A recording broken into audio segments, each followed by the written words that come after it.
What units are worth it from the September medal exchange in One Piece Treasure Cruise? Let's take a quick look. For 100 medals we see more World Journey units added in Reiju and Sanji, but just like Luffy, Nami and Zoro, they will be permanently available for 100 medals. But either way, in my opinion, they are not really worth it, and definitely the same goes for the top 4 row units, Kid Boa and Tashigi, and also Hawkins and Squad.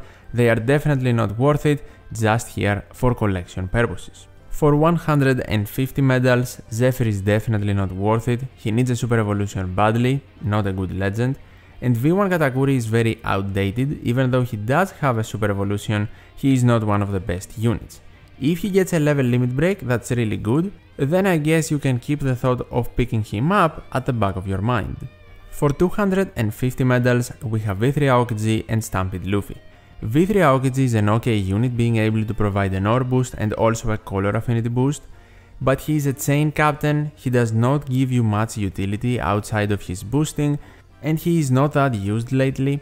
To be fair, at this specific price tag, it is not a bad pickup, but only if he is one of the very few legends you are missing.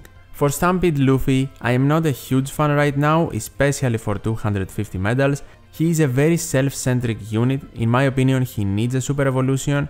His captain ability does still remove 10 turns of paralysis and despair though, which is very good, but his special is not incredible. For 400 medals, first up we have Smoker, a Q-centric unit, he's a Q super type of course.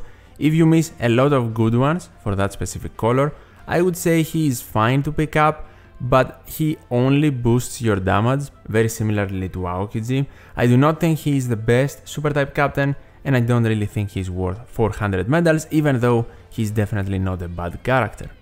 V3 Akainu is not really worth 400 medals. I am a big fan of V3 Akainu. I love the fact that he can remove 3 turns of barrier while also giving you an attack boost and a conditional attack boost, but so many enemies these days have immunity. Of course, you cannot get a conditional attack boost through immunity, and if the quest does not include barrier, then I don't know how useful V3 Akainu will be to you. Definitely not a bad character though. If he was at the 250 medals price range with Aokiji, I would definitely say he was worth it. Next up, we have the V1 Straw Hat crew. Definitely one of the very few units from this month's medal exchange that in my opinion are worth to pick up.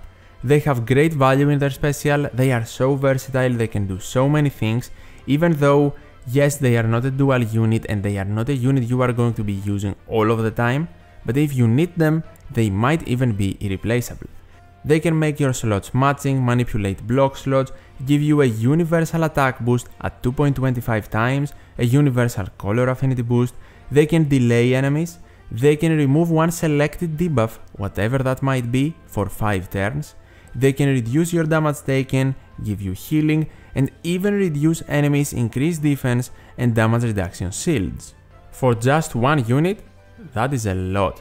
And definitely they are Straw Hats, so you cannot use other Straw Hat units in your crew, that is a disadvantage, but have in mind that they can be attached with many different supports, either for extra utility or other purposes. And talking about Straw Hats, the final unit for 400 medals, Nami and Usopp. In my opinion, not a horrible unit, but a very niche unit that's not that great. They are unique in the sense that they can provide a unique delay mechanic, but you are not going to apply this often, and the same goes with their paralysis. You can paralyze the enemies, but that does not go through immunity and you are not going to apply it often. They are very niche, but also unique in that specific department. Outside of that, they can still give you a color affinity boost, only for Shooter and Cerebral though, and then on top of that, they can remove 6 turns of Special Bind and Paralysis. Can they find their uses? Absolutely. But for you to find the entirety almost of their kit useful, it's gonna be extremely hard, and for the price of 400 medals, there are definitely other legends you are missing from your box and you need more than Nami and Usopp. Also the fact that they provide a color affinity boost and not an ore boost or an attack boost does not really help their case. And these are all of the units available in this month's medal exchange and my opinions on them. If you have anything to add or ask me, feel free to do it in the comments down below. And as always, thank you so much for watching, take care, and I'll see you in the next one.